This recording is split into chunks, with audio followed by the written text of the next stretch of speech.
Hello दोस्तों, स्वागत है आप सभी का आपके अपने यूट्यूब चैनल पर।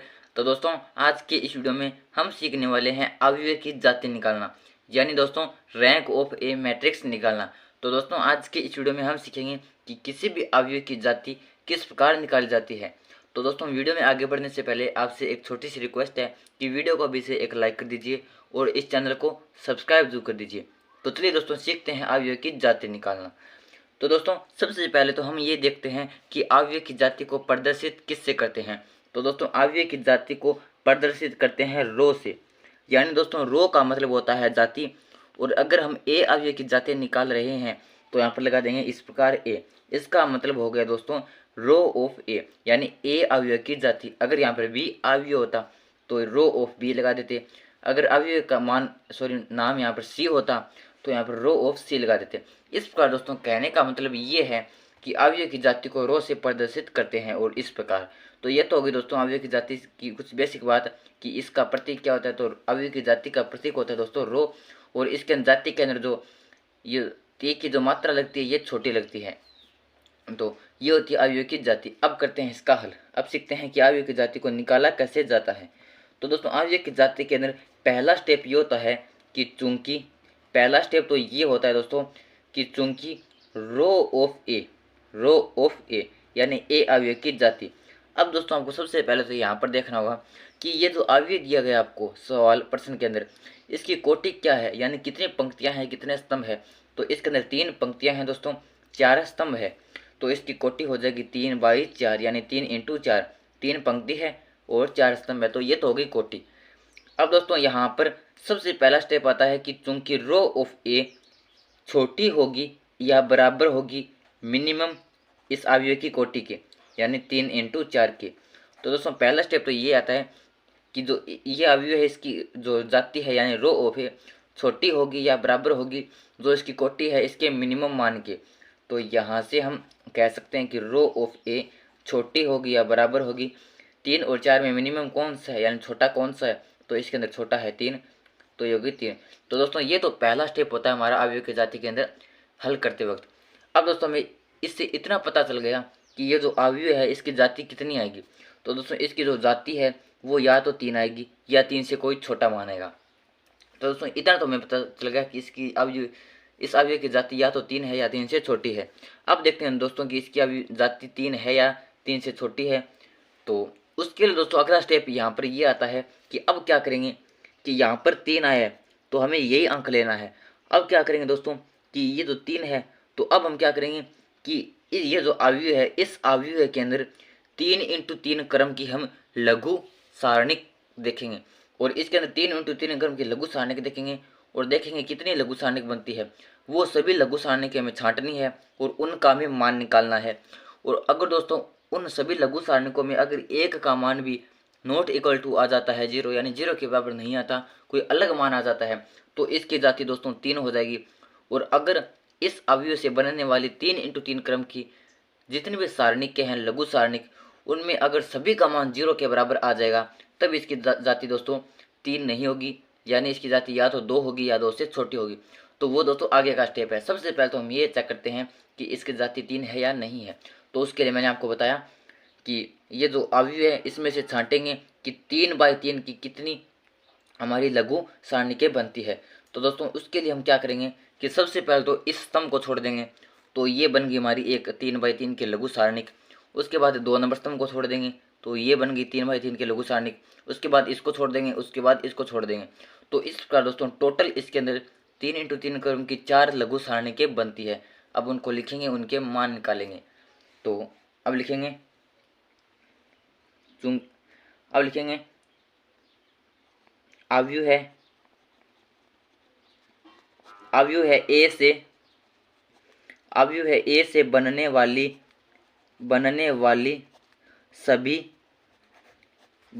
सभी लघु या उप सारणिकें, सभी लघु सारणिकें।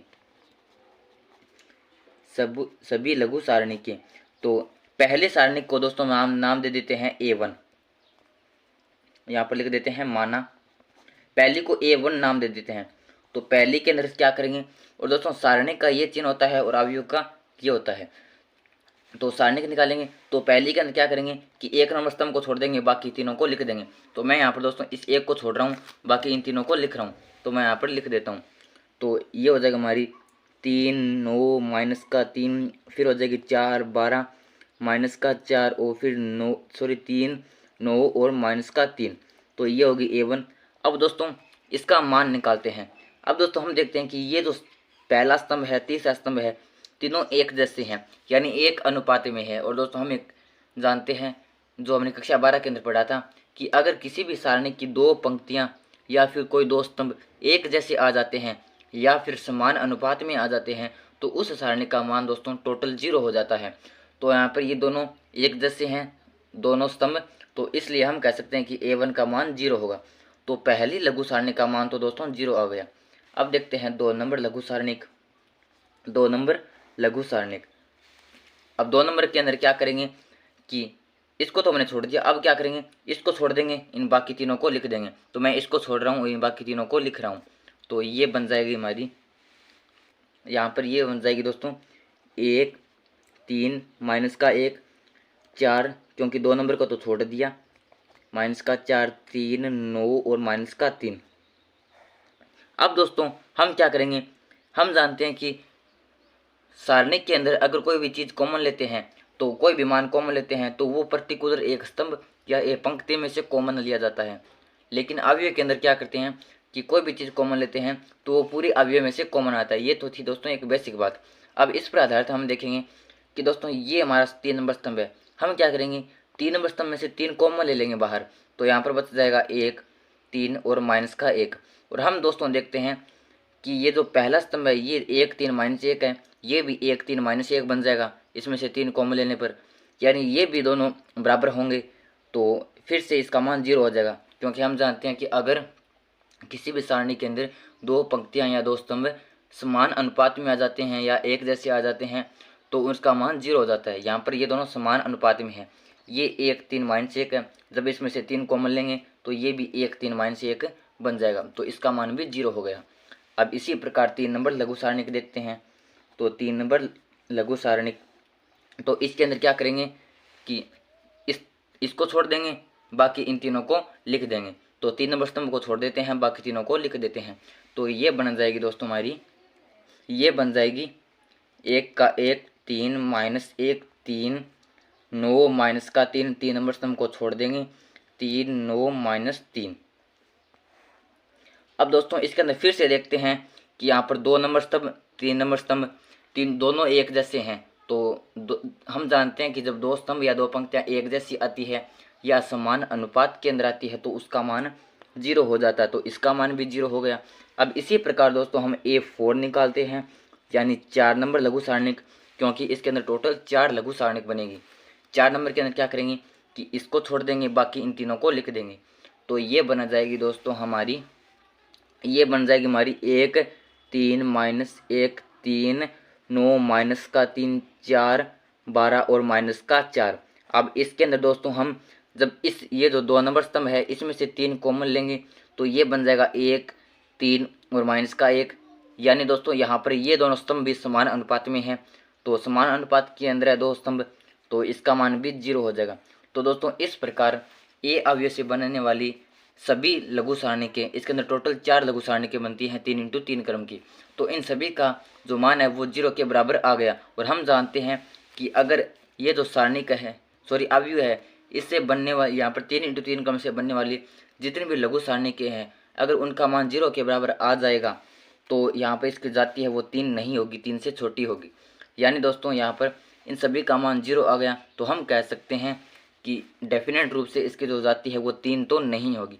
तो आगे लिखते हैं। तो दोस्तों हम यहाँ पर आगे लिख देंगे कि चूंकि अवयव है जो हमें दिया गया है, अवयव है A से बनने वाली सभी लघु सारणिकों का मान 0 है, इसलिए दोस्तों हम कह सकते हैं कि जो रो ऑफ A यानी A अवयव की जाति नॉट इक्वल टू होगी 3, यानी 3 तो नहीं होगी।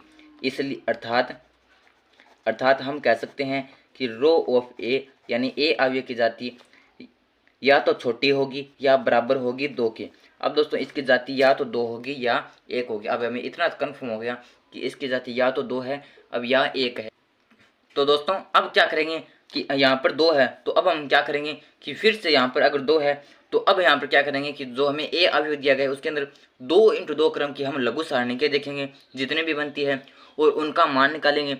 अगर 2 इंटू 2 क्रम की उन सभी लघु सारणिकों का मान अगर 0 आ जाता है तो दोस्तों इसकी जाति 2 भी नहीं होगी, इसकी जाति 1 होगी या 1 से छोटी होगी।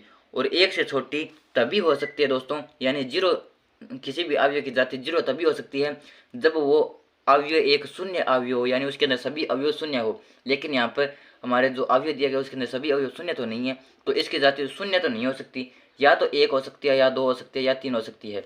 तो 3 तो इसकी दोस्तों हम निश्चित क्रिया नहीं होगी। अब सबसे पहले तो जांच करेंगे कि 2 है या नहीं है। तो हम क्या करेंगे कि 2 इंटू 2 क्रम की सभी लघु सारणी के देखेंगे। अगर उन सभी का मान अगर 0 आ जाता है तो इसकी जाति 1 होगी। अगर उनमें से एक का मान भी अगर नॉट इक्वल टू आ जाता है 0, यानी 0 से भिन्न आ जाता है कोई संख्या, तब इसकी जाति दोस्तों डेफिनेट रूप से 2 होगी। तो दोस्तों ये हमें दिया गया अवयव है। अब इसके अंदर क्या करेंगे कि 2 इंटू 2 क्रम की लघु सारणी के देखेंगे, उनका मान निकालेंगे। तो इसके अंदर दोस्तों सबसे पहले तो देख लेते हैं कि कितनी लघु सारणी के बनती है। तो दोस्तों 2 इंटू 2 क्रम की एक तो ये बन गई, एक ये बन गई, एक ये बन गई, इसी प्रकार एक ये बन गई, एक ये बन गई और एक ये बन गई। यानी टोटल इसके अंदर 2 इंटू 2 क्रम की 6 लघु सारणी के बनती है और इनका हमें सब मान निकालेंगे। तो दोस्तों पहली लघु सारणी का हमारी ये, तो हम जानते हैं कि 2 इंटू 2 क्रम की सारणी का मान किसका निकाल जाता है कि इसको इसके साथ गुणा करो, इसमें से घटा दो इन दोनों का गुणा। तो 9 का 1 के साथ गुणा 9, इसमें से घटा देंगे 3 इंटू 3 यानी 9, तो 9 माइनस 9 ये हो गया 0। इस प्रकार दोस्तों हमारा जो पहला अवयव है इसका मान सारणी का इसका मान आ गया 0। अब इसी प्रकार ये 2 नंबर सारणी देखते हैं, तो इसको हल करेंगे तो इसका इसके साथ गुणा, बाढ़ती 36, 36 में से घटाएंगे इन दोनों का गुणा, तो 9 चौके 36, ये भी 0 आ गया। इसी प्रकार दोस्तों आपको इस 2 इंटू 2 क्रम की लघु सारणी का मान निकालना है। तो दोस्तों इसका मान कैसे निकालोगे, तो इसको इससे गुणा कर दो, उसमें से घटा दोगे ये, तो दोस्तों इसका मान भी 0 आ जाएगा। इसी प्रकार दोस्तों आप इसका मान निकालोगे तो इसका भी 0 आएगा। इस 2 इंटू 2 क्रम की लघु सारणी का मान निकालोगे तो इसका भी 0 आएगा। और इस 2 इंटू 2 क्रम की लघु सारणी का मान निकालोगे तो दोस्तों इसका मान भी 0 आएगा। यानी दोस्तों कहने का मतलब ये है कि ये एक ए अवयव है, इसमें 2 इंटू 2 क्रम की जितने भी लघु सारणी की बनती हैं इसके अंदर 6 बनती है, 1 2 3 4 5 और 6, ये 6 बनते हैं। इन 6 का आप जब मान निकालोगे तो दोस्तों इनका मान भी 0 आएगा। दोस्तों यहाँ पर 2 इंटू 2 क्रम की भी सभी लघु सारणिकों का मान 0 आ रहा है, तो हम कह सकते हैं दोस्तों इसकी जाति 2 भी नहीं होगी। अब दोस्तों इसकी जाति या तो 1 होगी या 1 से छोटी होगी। और मैंने आपको पहले भी बता दिया कि दोस्तों किसी भी अवयव की जाति 0 तभी हो सकती है जब उसके सभी अवयव 0 हो, यानी वो एक शून्य अवयव हो। लेकिन ये एक शून्य अवयव नहीं है, तो हम कह सकते हैं कि इसकी जाति निश्चित रूप से 1 होगी। तो आगे लिखते हैं, तो यहाँ पर लिखेंगे दोस्तों कि चूंकि। और दोस्तों अगर आपको ये वीडियो पसंद आ रहा है तो वीडियो को लाइक जरूर कर दीजिए और इस चैनल को सब्सक्राइब जरूर कर दीजिए। तो दोस्तों यहाँ पर लिखेंगे कि चूंकि दिए गए अवयव है ए में बनने वाली 2 इंटू 2 क्रम की। और दोस्तों आपको यहाँ पर लिखना है कि अवयव ए से बनने वाली सभी, यहाँ पर आपको लिखना है 3 इंटू 3 क्रम की लघु सारणिकों का मान 0 है। और यहाँ पर आपको लिखना है कि दी गई अवयव में ए में बनने वाली सभी 2 इंटू 2 क्रम की लघु सारणिकों का मान भी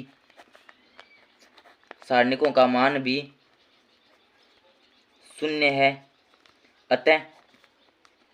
अतः रो ऑफ ए यानी ए अवयव की जाति नॉट इक्वल टू 2, यानी 2 भी नहीं हो सकती। तो लिखेंगे कि चूंकि ए अवयव एक शून्य अवयव है नहीं है, एक शून्य अवयव है, 0 मैट्रिक्स शून्य अवयव है नहीं है। अगर शून्य अवयव नहीं है तो इसकी जाति 0 तो नहीं हो सकती। अतः हम कह सकते हैं कि इसकी जाति रो ऑफ ए डेफिनेट रूप से 1 होगी। तो दोस्तों इसका ये था हमारा आज का टॉपिक, अवयव की जाति निकालना।